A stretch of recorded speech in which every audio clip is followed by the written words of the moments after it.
How's it going, guys? Welcome to the first ever episode of the GreatGeeks podcast. On my left, we've got Lewis, and on my right, we've got Tom. Say hello, guys. Hello. Follow my Instagram handle, Thomas CW Perkins. Also, Lost Tomo. And Lost Tomo, yeah. That's really, really lame. Which one? Both of them? Both. No. Definitely, man, definitely. Anyway, today we're going to be talking about the most anticipated films for 2019. We're in February now, so a bunch of films have actually come out already, and it's kind of like been Oscar season already. So we've seen the likes of Glass, Vice, The Favourite, Green Book, and I think Once Upon a Time in Beale Street is about to come out. Yes, it comes out actually on Valentine's Day, doesn't it? Which is this week at the time of recording. What did you think of them so far? Which ones have you seen? And Lewis, have you seen any of those? Literally none. You haven't seen any, of course. No, Glass is like on my list. I'm trying to find time to find that. Trying to find time to watch that, but yeah, I know what you mean. Yeah, I mean, we went really randomly, and like, I haven't seen Split or Unbreakable, but like I've seen half of Split, not fully. Yeah, I don't get how you can see Glass without having seen the first two. I watched Glass, and then I went home and watched Split on Netflix. Okay, but I knew what happened in both of them. I knew both twists from both. But Unbreakable is like the best one, even if you know the twist. I know it is. I know, but like, I really enjoyed Glass. I thought it was great. I thought there were a lot of critics saying that it was a bit lackluster. The third act was a little bit, I don't know. Yeah, that kind of let me down because I was really looking forward to it because underrated trilogy. No, go see it. It's really good. The third act didn't really let it down. There's kind of like two twists in it, kind of. There is a little bit. I mean, there's a lot of unprecedented things you don't expect when watching it. I mean, Felix, what did you think? Because obviously you didn't see the two predecessors to it. Do you think they explained it well enough? I think they kind of explained the the premise of the characters quite well. Yeah. I thought Bruce Willis was a bit cardboard in it. James McAvoy kind of carried it. I don't think Bruce Willis was given enough to do, though. He didn't really have anything to do. It was almost like the James McAvoy show, to be honest with you. He was a plot device. Probably because he's the best actor. Oh, honestly, when I look at that film, I look at James McAvoy's performance, and I'm like, this film would be doom and gloom, and it'd be really boring. He adds that extra level of charm that I think all films need, to be honest with you. Every film needs a little bit of James McAvoy, you know. That's true. Yeah, definitely. But I mean, it's like with X-Men: Days of Future Past. The reason why I like that film is not only it was fun, but like James McAvoy and Michael Fassbender in that literally carry that. Oh man, no love for Hugh Jackman. What? And now they're rinsing it, and now we've got X-Men Dark Phoenix, which is expected we'll get onto. That's not rinse and repeating Days of Future Past. That's rinse and repeating Last Stand. No, but I mean like rinse and repeating the actors. Oh yeah, because that now it's been like 30 years since First Class, and they're still the same age. Yeah, I know, but whatever. Okay, so we're gonna get onto the other films that we've seen. I've seen Vice and The Favourite and Green Book. I think they were Oscar films. I'd say kind of Oscar bait, I guess. And I mean, I liked Vice quite a lot. I saw it on screen unseen at Odeon.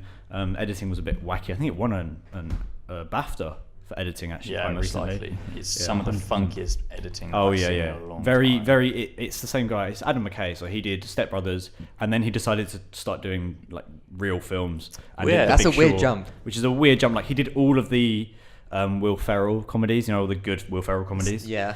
And then he just randomly did The Big Short with like Steve Carell, Christian Bale. Oh, okay. Everyone's in that, like, and then everyone's in Vice as well. Like, so it's the same cast. It's pretty much the same cast. He cast. obviously likes to use them again and again. I mean, if you had Christian Bale at your disposal, I think you would use him every single film. Batman. It's Batman, exactly. So it's like if you had the ability to have Ryan Reynolds as Deadpool in every single film, you would. Or it's like having James McAvoy in every single film. Exactly. Like, if you have James McAvoy, you know you're going to get that. Okay, so we're going to move on to The Favourite now. I know Lewis hasn't seen any of these films in the list, so we're going to move on to Tom. What did you think of The Favourite, especially with that fisheye? What do you think of the performances? Well, I heard a lot of hype towards Olivia Colman, and wasn't that good?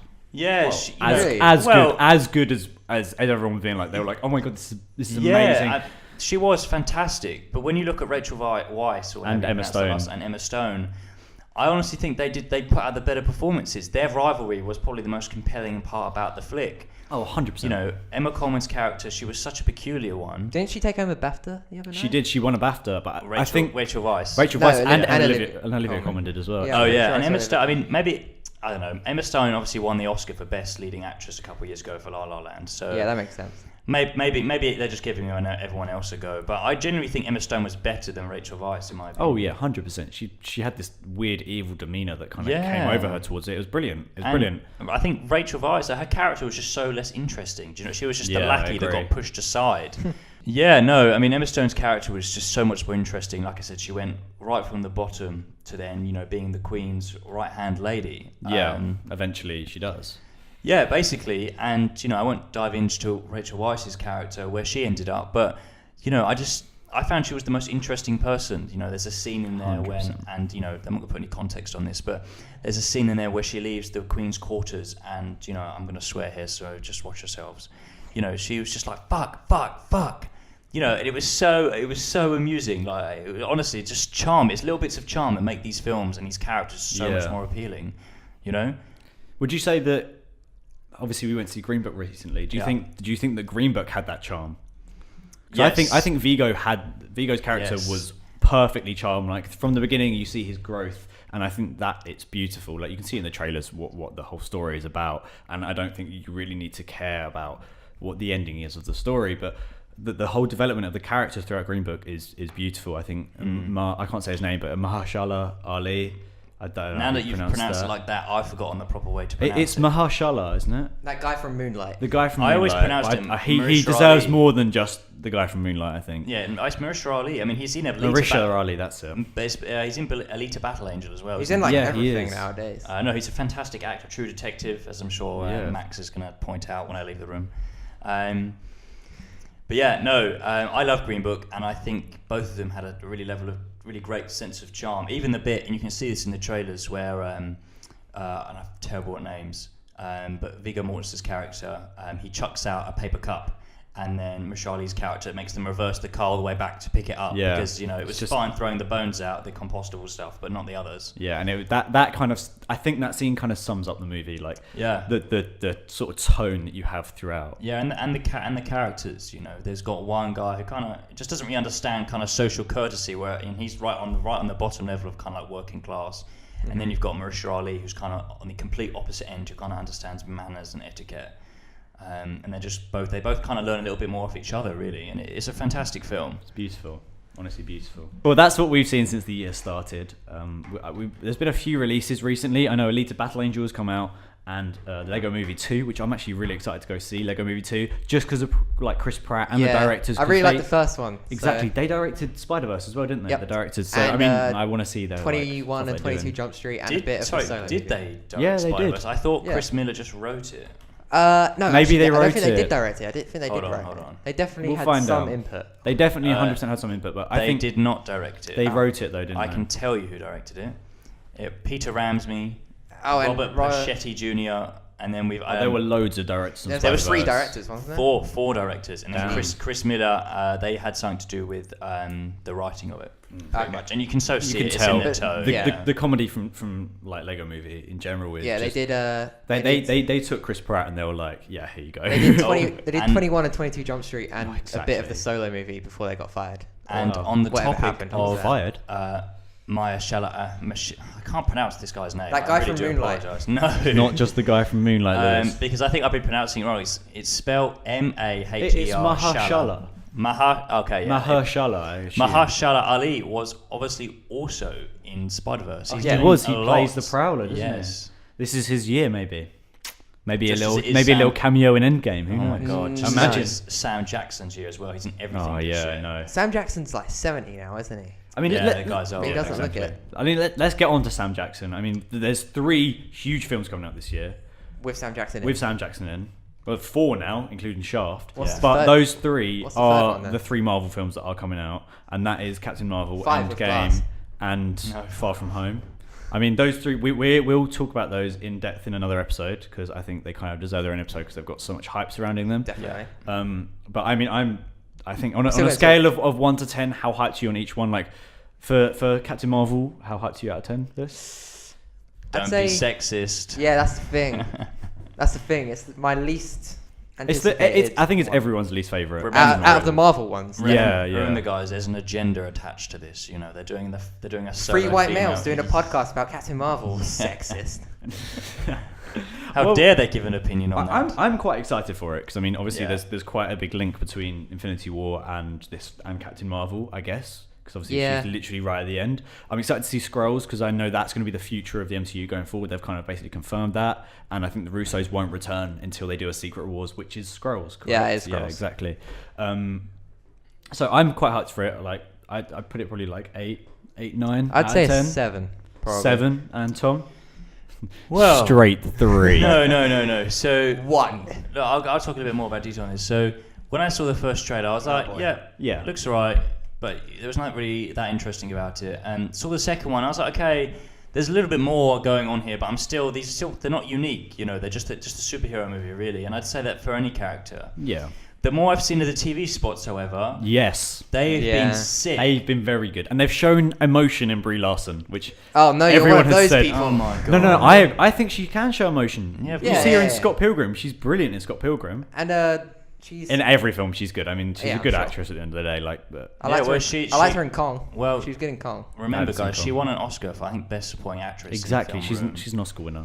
Yeah, but no, I am excited for the film. I'm going to see it. I will. I want to see it. I want to see it opening. I like how you made us do lists of like our most anticipated films, and I don't think this is on any one of them. I know. We've been talking about it for about 3 minutes now. I know, but then I'm excited for it. You know, with research, I mean, I don't know more of the more independent films anyway. So obviously, films like Episode 9 and Lion King, they're all going to surpass these little more league superhero films. Yeah, Disney are going to like win big this year. Yeah, 100%. Like they do every single year. Yeah, but they own everything. This year they have Avengers 4.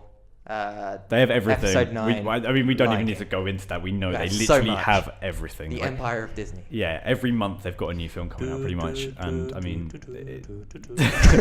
that's quite what they're doing. Okay, moving on to Endgame. Okay. I think everyone's off the chart on anticipation for this. Like, how much should we talk about this? I'm not. Another podcast. Okay, so basically we're all extremely hyped for this. I think we're all 10 out of 10 excited. We've been hyped. 11 out of 10. I'm so hyped. I say we when I more say me.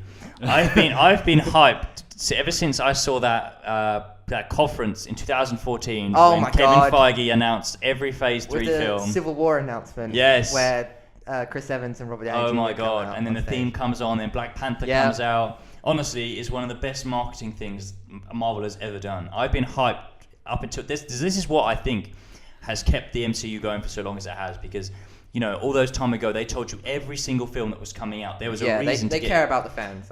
That and there was and they have a plan. We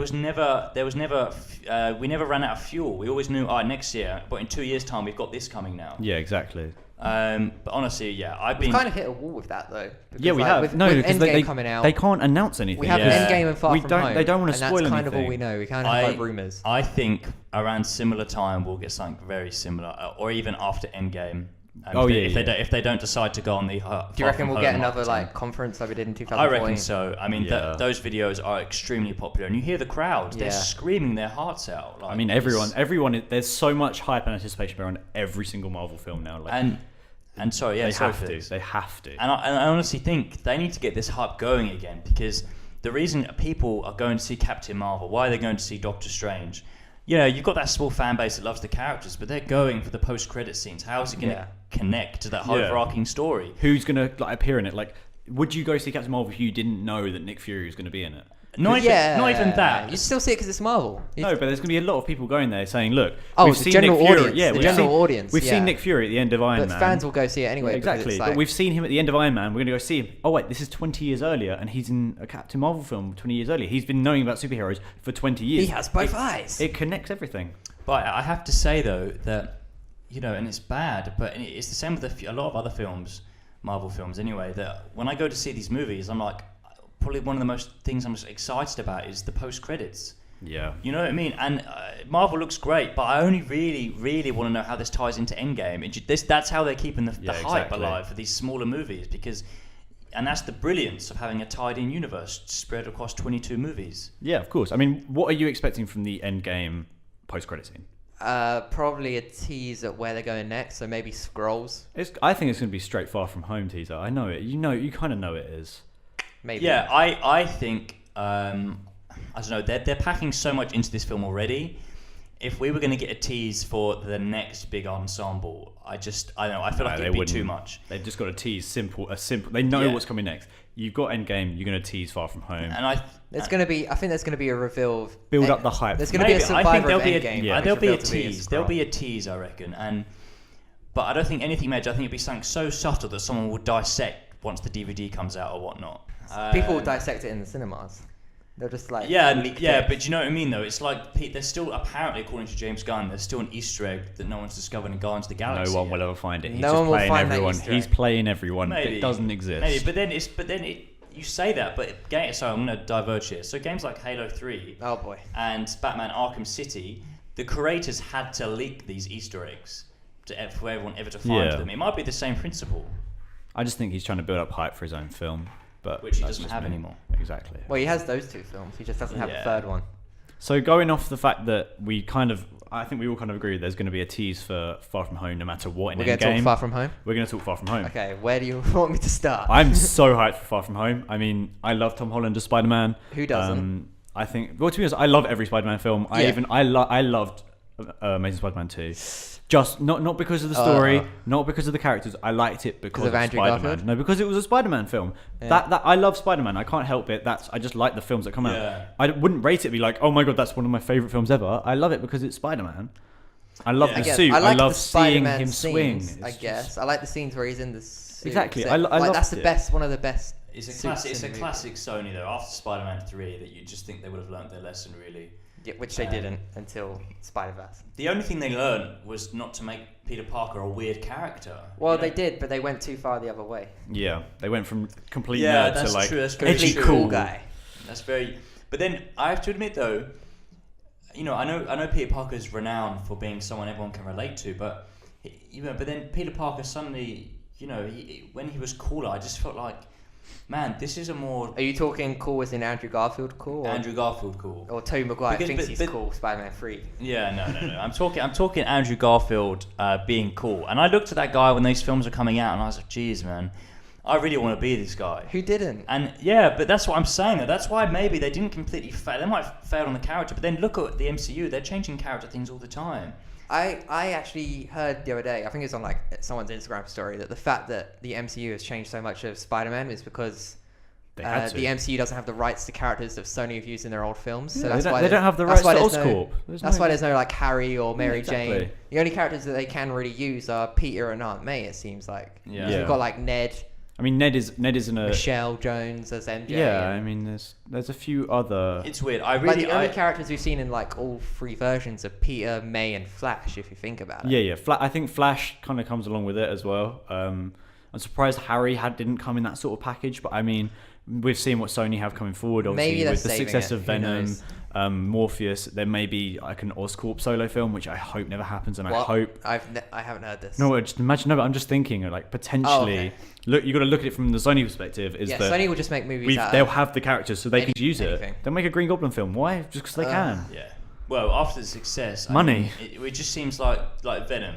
Not a brilliantly put together film. Not at all. But I remember sitting next to Felix in the cinema and going, laughing. Laughing. But not even that. I was like, "Am I alright to go to the toilet?" And Felix was like, "No. Like, there's a lot of good action coming up." And I was like, "Fuck." See, I think Felix looked over to me, and I just had my head. Yeah. Head in my hands, like, what is going on? But the thing that sold that this film made like 800 million worldwide. Yeah, it made way too much. And that's how you make money. You attach a a big actor to it. And it's a big character. At the end of the day, it's a huge character. It's a big character for being edgy. That's why people are a big fan of it. It's a Tom Hardy character, let's be honest. But then you have to look at like Morbius. I don't know anything about Morbius. He's a vampire. Yeah, but that's fine. You can tell me that, Lewis, because you obviously know the comics. But yeah, I wouldn't be able to say that. So we've already seen Venom on screen before. Everyone has a bit of an idea who he might be. Yeah, because I think Spider-Man 3. Yeah, and I think that made close to $1 billion. I think. But yeah, and they're taking an even bigger risk. But maybe that's why they've got names like Matt Smith and Jared Leto attached to it. 100%. So does that mean that Jared Leto is now out as the Joker because he's doing work for Marvel? Who knows? Who knows? I feel like because it wouldn't be the biggest crime. But then think who's the guy from The Matrix? Who's Keanu Reeves? Jinx? No. Sorry, his mentor. Lawrence Fishburne? Yeah. He's He's in both, isn't he? Oh yeah, he was in Man of Steel, Batman vs Superman, and then he was in that. There's a lot of actors that are crossed over. More minor roles, obviously. You've got the guy from Winter Soldier who was in Batman Willem vs Dafoe. Superman. Not really, but he kind of did. Oh, and no, the guy from Winter Soldier is in The Dark Knight. He was the guy who Batman had to go to Hong Kong to get. Yeah. Oh yeah, you're right. He's in it as well. But I'm talking at the very start of the film. You've got the SWAT. You've got the SHIELD alternative of the SWAT or whatever. Oh yeah, I get you. A strike. The strike team, yeah. And then that guy plays. BDS is the Russian guy. Yeah, he's a KG Beast. Yeah, and then obviously you've got Zachary Levi who's in Thor: The Dark World, and obviously Shazam. Yeah, but then you got Killmonger, so it's all fine. Talking of crossovers, obviously we've had Shazam, the guy who's playing Shazam. What's his name? Zachary Levi. Obviously, he was in The Dark World, recast from the first one, and died in Ragnarok. Obviously, he's now moved on to DC. We saw Aquaman together and laughed the entire time because it was terrible. What are you looking for in Shazam? Are you actually even looking forward to it? I'm actually looking forward to Shazam. I wasn't looking forward to Aquaman because I don't know. It looked okay. The first trailer was really good. Yeah. And then the more I saw of it, I was like, okay. When Ocean to Ocean came out, that's when I gave up. Oh yeah, no, that was the. I really wanted Aquaman to do well, but it didn't, and I'm kind of worried that Shazam's going to do the same. Obviously, they're going for a more comedic tone. I get with DC it's going doing that. I think the thing about Shazam is it's going for 2019 humor. So when you look at you look back flossing and stuff, it's just. It's going to be a scene where Shazam dabs, I just know it. Yeah. And you'll be looking back on this film in 20 years' time and you'll be like, oh, this isn't aged well. I don't think it'll be relevant in 20 years' time. He's a kid, yeah, but they should have made it. My little brother dabs. I know, but who's going to be dabbing in 20 years' time? No one. But they're made in the moment. Not all films are going to be timeless, are they? Sure. This film will be forgotten about. But then again, you could say that Spider-Man had that sort of quirkiness. The first original Spider-Man with Tobey Maguire had that original quirkiness. But that's because it's from the 2000s. I know, but this is 2019 in 20 years, nearly 20 years time. I don't know. I look at that old trilogy and I'm like, that's a bit dated. Yeah, no, but it's still a great trilogy. Could Shazam do that? I couldn't say off the top of my head. We'll just see Shazam as a time capsule of this time where everyone was obsessed with dabbing and flossing but I do look at that Fortnite. I do look at that original trilogy and just look, that's obviously made in its time. There's, that I wouldn't say that lives up now. I mean, maybe it's just some of the dialogue. Yeah. And it's even in the first film especially, and this is what the new Spider-Man film has done so well. And they're like, they've changed the whole character of the Flash, and he's a more suited bully. Yeah. Whereas he's a more modern bully, right? Instead of being like a jock. Cram you in a locker. Well, exactly, and that's the thing that doesn't hold up. It's little things like that. To be honest. Of course, I agree. So obviously with Shazam. I'm looking forward to it. Looking forward to it, Tom. I am loving the trailers. Yeah, I loved the bit when he's just when he jumps off the rooftop and he's like Shazam. Shazam. Yeah, that bit. No. And you just see him walking towards the camera and he just goes Shazam, and then he obviously transforms. It's flawless. If this film doesn't have too much cringe humor, I think it may be my favorite of the DC films. Yeah, I know. But do you know why though? Why? Because it resembles a Marvel film so much. No. They have copied Marvel a lot. No, I don't say they've copied Marvel. They have. They've just realised what makes money. Because comedy. This is what I'm saying. It's called charm. It really is. I know. Yeah, it's not so much about having humor. It's more about having charm. But then again, obviously DC have Joker coming out with Joaquin Phoenix. That's another one on my list, but we'll get to that. But I reckon, but that's the Joker. Do you know what I mean? The Joker. They could have the jokes they want, probably. Yeah, exactly. They could make it comedy, but I think that's going to be pretty it's more dark comedy. I think that's going to be dark comedy. I'm feeling like a very Fargo-esque Coen Brothers comedy on that, which I hope it does. Scorsese. Exactly. It's more Scorsese because he's producing it. Is he? I did not know that. Yeah, I did Todd not Phillips know is that. Robert De Niro's in it, I think. Wow. That duo is very key. And you got what do I know Todd Phillips from? Hangover. War Dogs. Yeah, you're right. Big Every films. film ever. Yeah. So he's done Hangover films. 3 actually. War Dogs. You're right. Due Date. Star is Born. He worked on. So he's done a lot of comedies, and he's done Project X is one of the most underrated comedies I've ever seen, and he's done Borat. And Starksy and Hutch, and that is a well-known one. Oh, fair enough. But I think the reason why I'm looking forward to the Joker is because Jared Leto is terrible, and this looks. We haven't even seen a proper trailer yet, and this looks so much better. I mean, it's not going to be Heath Ledger standard. I don't think anyone will be able to top the Heath Ledger performance from The Dark Knight, but I think Phoenix will be able to do quite well. I mean, he's a pretty well-established actor as well. The thing is with the Joker is you can do it as many times as you want and always bring something new. There's always a twist you can take. Tattoos. You like tattoos, but you can have Heath Ledger was like an anarchist Joker, and Jack Nicholson was like 80s gangster Joker, and this seems to be going back to that a little bit. 'Cause it's it could be quite fun actually, like a more modern take on it, so a bit more realistic rather than being over the top. Less gangster. tattoos and purple Lamborghinis and more proper dark comedy. Yeah, which would be great. I mean, as long as it's better than Jared Leto's Joker, I'll be happy. Yeah, of course it will be 100%. Yeah, but I wish they'd given him more of a chance, though. I mean, it was definitely a bizarre choice to take it. I mean, I assume that came under Zack Snyder's influence. It wasn't just David Ayer. Yeah. Maybe it was under Jared Leto himself. Maybe he just decided, I'm going to do That's this. just how Maybe. I'm going to roll. This is how I'm going to do it. I'm going to maybe, but then I can't put too much shade on them because everyone's always asking, like, we need something new in film. And we keep recycling the same. Yeah, but they Joker could have done character. they could have given him like a classic look, like classic Joker. Yeah, but then we're just recycling them because every Joker. True, but we haven't seen like comic accurate Joker on screen. We never will. Well, yeah, we have. How classic do you want it though? I mean, sometimes like Aladdin. We don't want that classic. I mean, look what they've tried to do. Don't even start on Aladdin. Looks like a mess. We're saving that. That's going to be its own episode. Yeah, just Aladdin. Just about the trailer we can talk about for an hour. Anyway, talking of like dark films in general, we've got 3 dark superhero films coming out. Hellboy, I mean, is quite dark, but obviously it's quite comedy filled by the looks of the trailer. Really look dark. I wasn't very impressed with it. Have you guys seen Brightburn?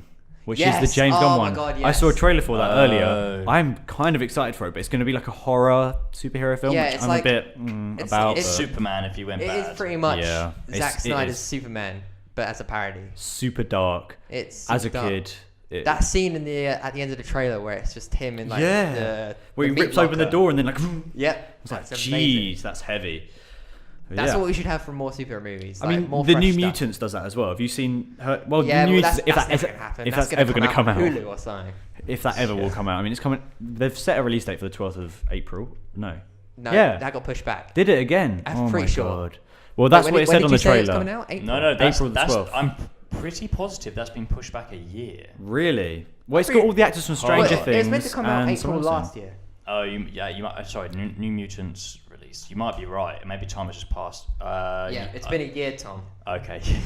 US, it's going to come out in August. It's 2019. August. Damn, they're pushing it back further. It's like Dark Phoenix all over again. I think that Fox are just really messing up. Fox, X-Men are merging with the Marvel Studios, and that's kind of messed up Fox's schedule. Oh yeah, 100%. That's the reason why they've got so many pushbacks. That's why they're pushing. Yeah. I mean, Dark Phoenix got pushed back. I mean, obviously we spoke about that earlier, but with Dark Phoenix, I'm still quite excited for it.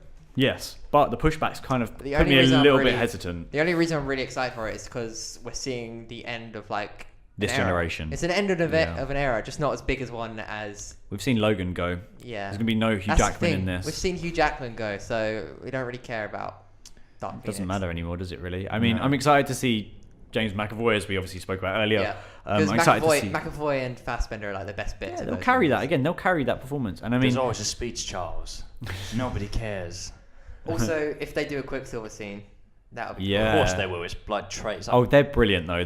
That's why I have to say, from watching the Fox X-Men ones, because Bryan Singer did the last 2, which had Quicksilver scenes in. Maybe they won't be then. That's probably why it was so good, because it was Bryan Singer. But this is Simon Kinberg, who has been on every single X-Men. He's never directed though. This is his directional debut. He's always wrote it or produced it. I have to admit though, I felt like X-Men: Days of Future Past was a really solid film, but X-Men: Apocalypse was like that, but if you get lazy, it just, I mean, even Quicksilver's scene was just, it was bigger, there wasn't much more in it, whereas the first Quicksilver scene, I think was a lot more engaging, it was a lot simpler, and it was a lot more satisfying.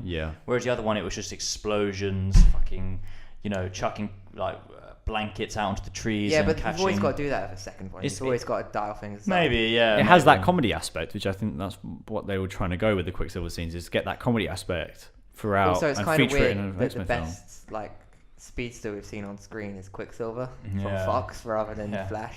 And we will never see Flash in the DCEU. I'm just saying that right now. Oh yeah, it's gone. DCEU's dead. That doesn't matter anymore. Ezra Miller's Flash. I have to say though, and I'm going to go back to Apocalypse quickly. That film obviously didn't have many stakes, right? It had like end of the world stakes, but nothing like every superhero film. Typical. Yes. Mind you, Infinity War has end of the universe stakes, I guess. I'm going to ride on to that point. So And after Infinity War, after it made $2 billion and almost, $2 billion. 2 billion club. Exactly, the 2 billion club. I think this will be an incentive for more studios, more filmmakers to be like, okay, cool, we can do a film where it ends badly. Yeah. And if we're lucky enough, if it's got the acclaim. I mean, look at Mission Impossible. They're filming those movies back to back. How much did the last one make? A lot. I don't know off the top of my head. The last one was really popular. But it was good as well. It was a good film. But I've only seen the first. I'm doing a rewatch. I'm doing a watching of.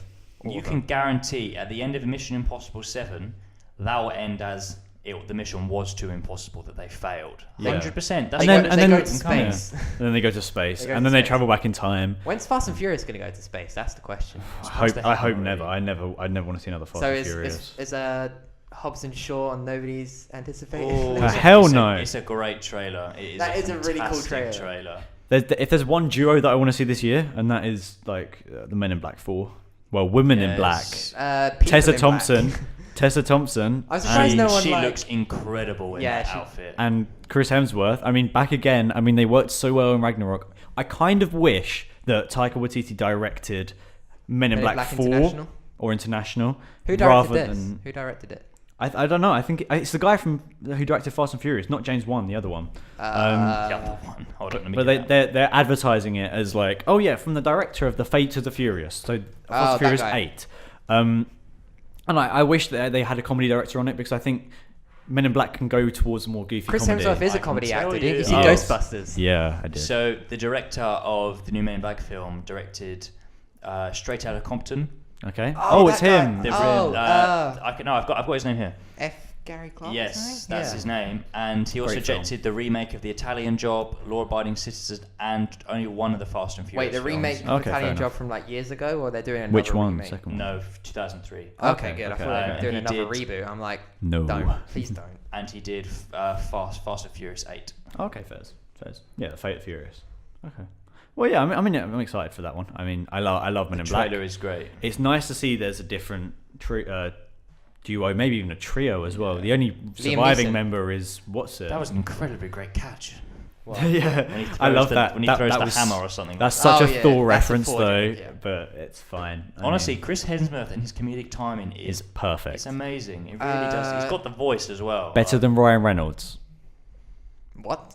Is it better than Ryan Reynolds? Possibly. I don't think so. You see, even in the Detective Pikachu trailer, I thought that Ryan Reynolds was brilliant. I mean, the voice is a bit weird, but like, he sells it. Is that it? Should we talk about Detective Pikachu? Yeah, let's talk about it. And then move on to the last big nerdy one. Yeah, the last which we haven't really talked about yet. We've got the last one coming up, but first, let's get to Detective Pikachu. Okay, so I'm not really a fan of Pokemon. Like, I never really watched it as a kid. You see, I imagined you completely different to love it. This looks cool. I don't know why. I'm really excited for it. As a kid, I loved Pokemon. I collected Pokemon cards. I played Pokemon Go a few years ago quite heavily. And I love Pokemon in general, so I'm really excited to see where they take it in a film. Yeah, action film. I'm surprised at like how well the designs have like carried over to live action. Oh, I think they're brilliant. Some of them. And then you look at like the Sonic the Hedgehog poster, and that looks. I mean, we were going to talk about Sonic, but then I realized it's actually just going to be terrible. Does that come out this year? Yeah, I think so. So I don't want to talk about that Sonic film. shouldn't have been done in live action. At least not this way. I want to see like an animated version film before. Like with Pokemon, obviously they had 5 or 6 have Lord and Miller films. Yeah, that's the only one you're going to have to do it. The kings of animation. The kings of animation comedies, yes. Exactly. Not at the box office though. I mean, how much is Spider-Verse? Oh, yeah, I know, but if they make good films, that's all I care about. I don't care about box office. Like, well, you should, because that determines. I don't care though. It really hurts me that Aquaman made $1 billion and Spider-Verse made like 200. They've made like. I think Spider-Verse broke even. I mean, they made $350 million on a $90 million budget. Spider-Verse didn't make as much money, but it's better quality-wise. So. Oh yeah, 100%. Better story, better characters. It's even like Bumblebee. That was a great film. That was really flopped, good. Though. Did it? Yeah, flopped hard. It's why Paramount are really hesitant about doing the World War Z sequel. They're really hesitant. They're going to be really hesitant about doing more Transformers movies now, aren't they? Yeah, 100%. Without Michael Bay. Michael Bay, yes. Yeah, they're going to be like, well, Michael Bay made us loads of money. Let's bring him back. No. Please no. Please no. critics. I don't think it flopped hard. I will say this. Well, they said it did in an article. That's did you why do your research? I did do my research originally. I don't know how much it is, but it made 460 worldwide on a $135 million budget. I mean, I was expecting at least like 800-900 on a Transformers film. Probably, you're probably right. I mean, how much did Transformers 5 make? Because that's too much. Too much. No. So I think the first... No, Age of Ultron made too much because they marketed to China, a lot. The first 4 Transformers films, I think, made close to $1 billion, and then last night just took a drop off, so they cancelled 6. Yeah, exactly. So how have we gone from Detective Pikachu to Sonic to Bumblebee? No idea. Well, these are great debates. Exactly. Can we talk Star Wars? It's the biggest nerdy film of the year, possibly next to Endgame. I mean, let's do that. I mean, screw Bumblebee, screw Transformers, screw every film this year. Episode 9. Episode 9 is coming out. Whatever it's going to be called. How bad is this film going to be, guys? Well, it's J.J. Abrams. Okay, that's one positive. He's coming back. But can he rescue? I don't know. He's going to probably retcon The Last Jedi because he likes this mystery box so much. Okay. So he'll just be like, Look, all the things that was revealed in The Last Jedi. If I had to give an opinion on what Disney's doing with Star Wars at the moment, I think I'd say the films, the more they've come out, they seem to be more misguided. I think Force Awakens was great to start. Oh, that was exceptional. That was amazing. Yeah. That's like one of the Star best. Wars Rogue One as well, even though it's not connected. I thought that was brilliant. No, not so much for me. I like the last 40 minutes. I'm getting nods in the booth out the back for that. You see? Yeah, I mean, the last 40 minutes is the best bit of the film. The rest is terrible. Unfortunately, with The Last Jedi, it seems that Rian Johnson, and I've got no problem with Rian, him. actually. I love. No, it's Ryan. You dig? It's Rian. It's not. It's Rian. I'm pretty sure it's Ryan. It's Rian. Anyway. No one spells the name Ryan Rihanna with an I. Johnson. It's Ryan. Trust me. And anyway, so it seemed like there was some kind of oversight because it seemed. So if you look at all the Star Wars films that come out, the director Gareth Edwards of Rogue One, he was fired towards the end of the production, and someone else took over. Really? Yeah. Who took over? I can't remember. Let me get him up. Joss Whedon. The king of taking over projects, Joss Whedon. And ruining them. Well, to be fair, Justice League Snyder Cut might not have been as great as we all think it's going to be. I wonder what that would have been like, actually. I don't know. Yeah, and then obviously with the solo film, Lord and Miller were fired 75% into production. Ouch! Oh. And that film lost a lot of money. And then it was Ron Howard, right? Gave it to Ron Howard. Legend, bit of a legend there. Yeah, and then you look at The Last Jedi and look how divisive that was, and it just seems like Kathleen Kennedy. Look, to be fair, the film itself is pretty divisive. It has good bits and bad.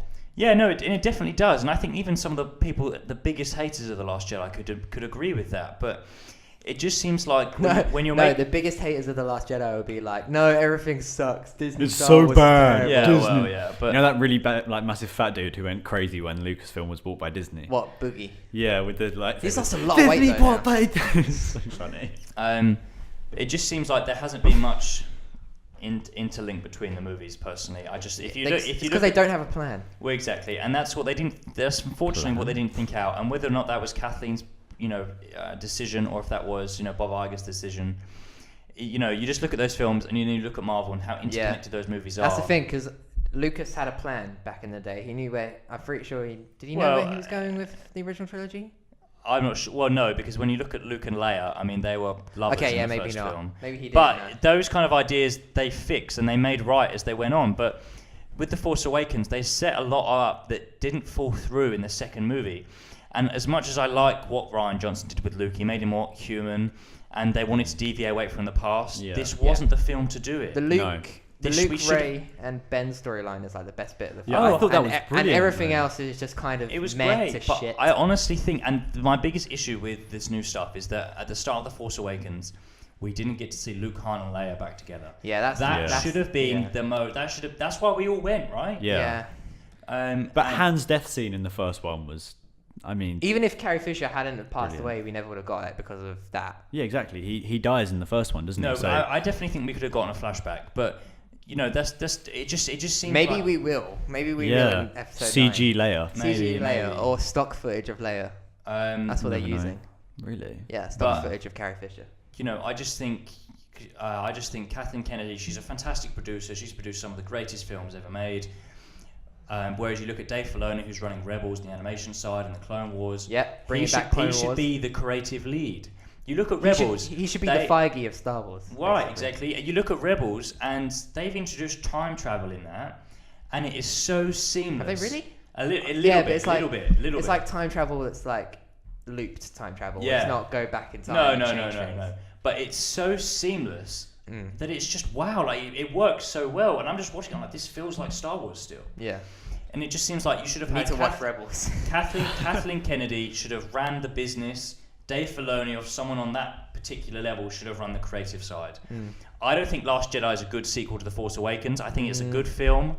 I think it takes a lot of risks, some that don't pay off. And I honestly think they made the film too human. And I just think we should have lived up to more fan expectations, because you look at how it should have ended on The Last Jedi, and that was a much more satisfying But I do think we film. shouldn't let our expectations get too big. No, but when you look at, like, for example, what if Endgame turns out to be a Last Jedi situation? No, don't say that. The Russos have been with us since 2014. They've done better and better every film. They know what they're doing. The Russos movies are like the best of the MCU. But let's just say we know that JJ is going to recover it in some Hopefully. form. Well, I don't think he needs to recover Retcon. He knows what he's doing. The Last Jedi is still better than like director. a third of the prequels. So 2/3 of the prequels. I love the prequels though. I'm a weird person when it comes to the prequels. I like Revenge of the Sith, but even then that has its bad parts. Yeah, but it's so beautiful. So beautiful. Look, the prequels have great moments, but when they're all put together, they're not amazing films. They leave, and for George Lucas, who created the originals, he leaves a lot of plot holes open. He wanted to make the prequels first, but he didn't have the technology of the time. I think it was his excuse. I don't know. I call how do you know about what technology you do and don't have? I have no idea. In the future, we're going to have these technologies. I'm going to Google it. What was his excuse for it? I swear. I hope it was nothing, but... No, if I'm wrong about this, but it's not like that. We've been trained to think that, oh my god, these were always meant to be 4, 5, and 6. I mean, this was just a backstory that the characters gave, and they decided to make more of it. Do you know what I mean? Yeah. Like, and I love that they did, but and that's what you always think about. These films weren't made with a picture of Mace Windu while they wrote them. Do you know what I mean? They were characters created because of a backstory told in the originals, right? Yeah, I get that. Okay. So I assume you're quite excited for the episode 9. I am excited. I'm not as hyped as I was. I definitely missed having Solo or a Star Wars film release at Christmas, so I'm looking forward to having that back this year. I know what you mean. It felt weird. It felt flat not having one this year. It was something very special that I think they should have kept at Christmas. I mean, I used to go to it when I haven't seen The Last Jedi properly, fully, all the way through yet, because I couldn't do it. I genuinely couldn't do it. But when I walked out of The Last Jedi, I was blown away and I loved it. I saw it again 12 hours later, and I never saw it back again because it was so long. But and I have constant debates about The Last Jedi, and I know we keep going to a tangent. Internal debates. I go from absolutely loving it to then going absolutely hating it. This is so bad. It's not a badly made film. Bad, no, it's definitely not. It's all about expectations. I think they should have given it to the fans. It's the best more. looking Star Wars film as well. Yeah. Cinematography wise. And that's not being recognised at the Oscars anymore. That's being shoved off to the advert break. Oh well, who cares? Anyway, I think we should end it there. Thank you so much, guys, for listening. If you actually got all this way, thank you so much, Tom and Lewis, for debating Star Wars extensively, as well as Marvel, as well as many other films. It's been a great first episode, I have to say. My Instagram handle, TomCW. Shut up, Tom. Follow GreatGeeks on Instagram. Remember to follow our Instagram at GreatGeeksUK, and also leave a comment, like, and subscribe. We'll be doing these podcasts hopefully every single week about like movie news, movie reviews, anticipation, discussion about literally every film you can imagine. Thank you so much for listening. We'll catch you next week. Bye-bye.